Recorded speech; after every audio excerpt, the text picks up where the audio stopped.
Well, we're always talking about the piano players, but what about the piano tuners? In that case, we're going to talk to crew chief for Dominic, Selsey, Jimmy Carr. Before we get in the interview, we're going to talk to Dominic of what Carr coming to the team has meant in the last few seasons and the amount of success that they've been able to obtain. Absolutely. He changed so much. I felt like as a young racer, I learned, kind of what it took to race through the Midwest, and I learned a lot about the different surfaces and different types of racing when you go back through the Midwest. But then with Jimmy, I felt like what I really learned was, how to win and how to get yourself in position to be as successful as you possibly can, night in and night out. And we've created something great. And I've learned more from him as a driver and, setup wise, more than anyone else that I've ever worked with. So he's changed a lot for me. And I have said it a lot over the last few years, whenever Jimmy's done, I'm done, because there's nobody that could fill the shoes that Jimmy has amassed. I mean, he's, in my opinion, one of the greatest of all time in the sprint car world. And he's, he changed my career drastically from, just a few short years ago, we're starting to work together. And I know he gets a lot of props for when you guys do well and everything. How important is it to have a guy like him in your corner, in your trailer, when things aren't clicking, they're not going so hot? They're good. I know last year for a little bit we struggled a few weeks, and one thing I learned very quickly is, I'm a very sore loser. I'm not a person that likes to take the losses and I usually take it right on the chin, and I like to put my head down and work harder. And I felt like, there last year when we got into that little bit of a slump, Jimmy was right there with me, and we were both had the shovel, and we both, worked to dig ourselves out of it. And, we ended the season incredibly strong last year. And I felt like so far we started it off even better than how we ended it. So I've got a lot of hopes for this year. I'm excited for what this year is, set to bring.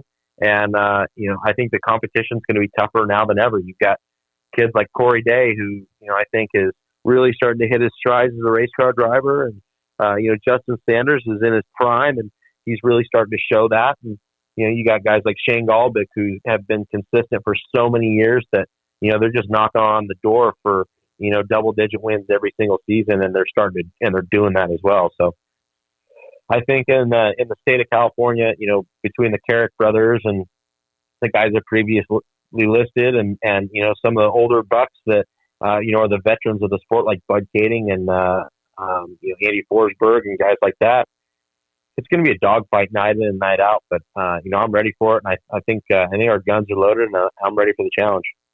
And now, without further ado, here's Getting Up to Speed with Jimmy Carr. Well, joining me now, we've had drivers, we've had promoters, we've had PR people, but we have a crew chief, Jimmy Carr, originally from Maple Ridge, British Columbia, Canada. Jimmy, great to have you on here and have a discussion about racing. Awesome. Thank you. Well, I was doing a lot of research for this deal, and I found something interesting out. You actually started your racing career straight lining on the drag strips, right? Yeah, that was a long time ago. I think I was probably 16 or 17. And then eventually, if I read right, your dad said if you're going to race, it's going to be on dirt. And then you got into, I believe it was called the super modified category at Skagit Speedway, and procured a vehicle, and correct me if I'm wrong if I read this incorrectly, but from Fred Brownfield is who you bought your first dirt track car from. It wasn't my first one, but yeah, the first good car that I ever had was from Fred Brownfield. Nice. And then eventually spent some time at Skagit, toured with the World of Outlaws, eventually winning the Kevin Gobrick Rookie of the Year Award in 1991, and then finished 8th in points. And I'm sure got to see a lot of cool racetracks in a lot of places. Yeah, I've done a lot of traveling. I couldn't tell you how many racetracks, but one in every state for sure. Yeah, that's awesome. And then you got injured in 92, right? But then came back for winter heat at Manzanita in 93. Yeah, that sounds about right. I broke my back in April of 92, I think. Okay. And then eventually later 1996, put up your best dirt cup finish, a 13th place result. Yeah, I don't remember that one. Yeah. But then you went from being a driver to a crew member. You and Danny Lasowski had a lot of success, and then obviously went to TSR, Tony Stewart Racing, and spent a lot of time there. Had a lot of success. 17 owner championships. That's incredible. Yeah, I actually think it's more than that. Oh, okay. Yeah, because there was multiple years where there was several USAC championships that laid on top of each other. In 20 years, I think it was 19 championships. Okay, yeah. And what was incredible for me to read and to look at was at one point in time you were managing, what was it, up to 5 teams. That had to take a lot of logistics, a lot of time to sort everything out and make sure personnel in the right place with the right equipment. Yeah, I mean, it was a real headache, and that's one of the bonus reasons I came to where I'm at today, is to try and calm down a little bit. Yeah. Yeah. 4-time Knoxville Nationals winning crew chief award winner. That's got to feel wonderful as well. That's obviously the biggest race in the world. Yeah. There's nothing like winning the first one. Yeah. Yeah. And that was 98, right? Right. In the Dennis and Teresa Ross car. And it kind of comes full circle. You're spending a lot of time in California and racing alongside the Roth cars. Yes. Yeah. I'm still very good friends with everybody over there. Spend a lot of time over there watching races on TV and grilling out. Yeah. And then 2012 inducted in the Canadian Motorsports Hall of Fame. That had to be a high honor in your career. Yeah. It really snuck up on me. I didn't realize I was that old. Yeah. Yeah. Well, that's about you and your career prior to where you're at now. And now teaming up with Dominic Selsey, when and how did that sort of originate from? How did that come together? My wife is originally from California and I'm from Vancouver. So we're both from out west. Mm-hmm. And after being stuck in the corn and the beans for 20 some years, probably 30 years, you miss the mountains. So I was looking for something to come back to this way. Wasn't necessarily even going to be racing, but eventually going to come back this way, and stumbled onto Gary. Gary and I have been buddies forever, and he mentioned it as a joke, and I took it serious, and then it went from there. And it just I came out to the Maury Williams funeral, and that's where we started talking, and it just tumbled from there, wide open. Oh, nice. And then you guys obviously have gelled tremendously. You've had a lot of success, and obviously winning the 2 past NARC 410 Sprint Series championships, that being a major accomplishment. You know, only so many drivers have been able to win those things, let alone one. And to achieve that, that's going to make yourself proud of not just yourself, but as well as Dominic. Absolutely. I mean, we've already won a lot of races together, so it's really great. Going into our 4th year, hopefully we can win a whole bunch more. And for people that from the West Coast that may not know this, you guys have made some runs in the Midwest and actually have had some success there. So it's not just you're only good in one part of the country, kind of one trick pony sort of analogy. Yeah, no. When we first got together, we did a lot of traveling because of the COVID, and we did have some success. All-star win, really good runs with the Outlaws. That was when we were just getting to know each other. I would think that now if we made a trip out there, we could probably even do better. Yeah, yeah, and I mean, it's what I think is really cool about you and him with your partnership is you've got so much knowledge, so much success, and that's wonderful. But I think, and he told me this actually in a previous interview, was that you're able, when he's in a slump, you're able to motivate him and kind of get him out of that funk, kind of like this too shall pass sort of deal. Yeah.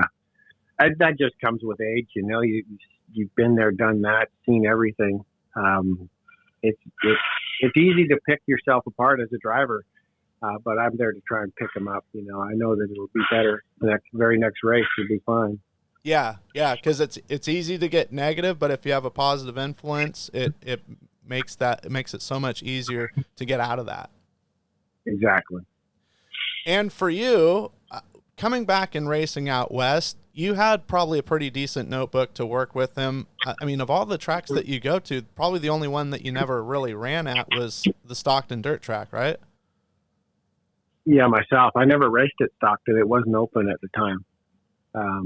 So that was a new one to me, but they're all round and they're all dirt, so they all have something. They all have something in common. Sure. Yeah, exactly. If somebody puts in a right turn bend, that's gonna be a revolutionary thing. So,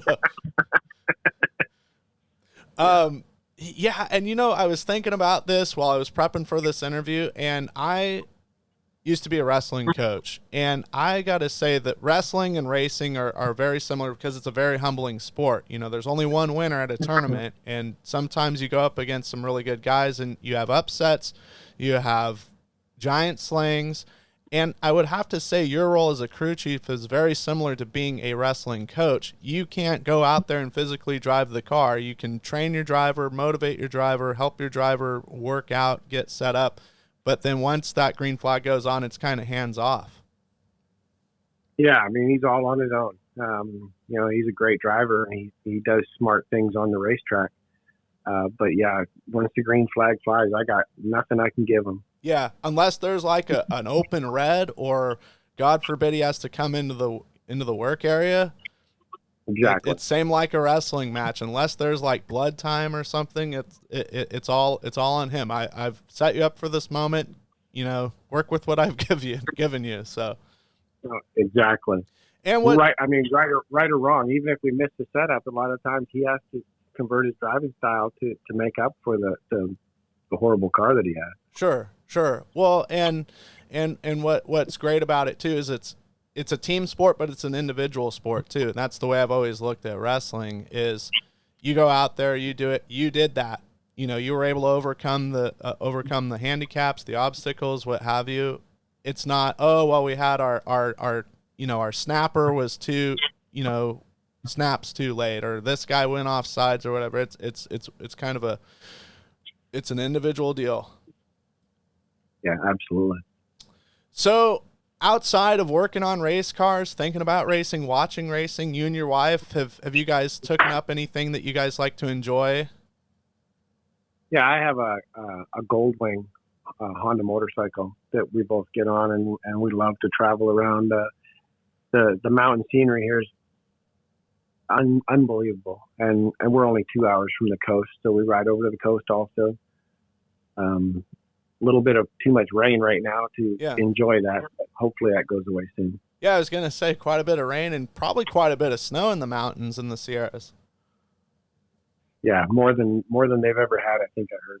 Yeah, no doubt. And hopefully I'm crossing my fingers that things are going to start to dry out here real soon, because it's literally been a pretty big damper with some of this wet weather. Yeah, and then the racetracks just can't handle it. There's multiple days of dry weather and a light wind it takes to dry the pit area out to get the rigs in there. It's not really the racetrack that you have to worry about. Yeah. Well, and you mentioned your wife's originally from California. Was she Central Valley or anywhere particular in the state? She was San Jose. Oh, okay, Bay Area. That's. Do you guys go over to San Jose quite a bit sometimes, or just kind of stick to get where you guys are at? We're pretty much right here. Okay. Well, 2023, Dominic is expecting a new arrival here, not too long actually, but for you guys, I know that you individually, I'm sure, are excited for the season, looking for some more wins and some great success wherever you guys travel to. Yeah, absolutely. Hopefully we get to get our 70 races in and see how it shakes out. Yeah, no doubt. You guys started in Arizona, had the Friday night was kind of a weird deal, but you guys were fast every time you went down there in 360 competition. Yeah, I mean they really stripped us of the 2 wins down there because they shortened both races, and we were actually passing for the lead the lap that both races got shortened. So it's I think if it plays out in the full amount of laps that it was supposed to, I think we have a good chance of winning both of them. Yeah, and as far as you, that people have made everything possible to get to this point, is there anybody that you want to thank or send a shout out to that's, I mean, I know there's been a lot of people that have been involved in your racing life over the years, but I'd just like to give you that platform. Yeah, I mean, the list would be huge. Obviously Tony Stewart and Gary Selsey for giving me the opportunity that I've had in the last 25 years. So that's a very, very cool thing. Awesome. Well, I appreciate you taking the time. I know you're a busy fella, and I'm looking forward to seeing you at some NARC races this year. Yeah, awesome. Take care. Thanks for the invite. Hey guys, thanks for listening to this latest episode of Getting Up to Speed with me, Ben Dethridge. We hope you enjoyed this program. We hope also that you hit the subscribe button and the like button, as that really helps things out, spreads things out. Be sure and share as well on social media so that more people can listen to these great interviews and from these great drivers. Getting Up to Speed is a production of Highside Racing Promotions. For more information, you can check it all out on Facebook at Highside Promotions.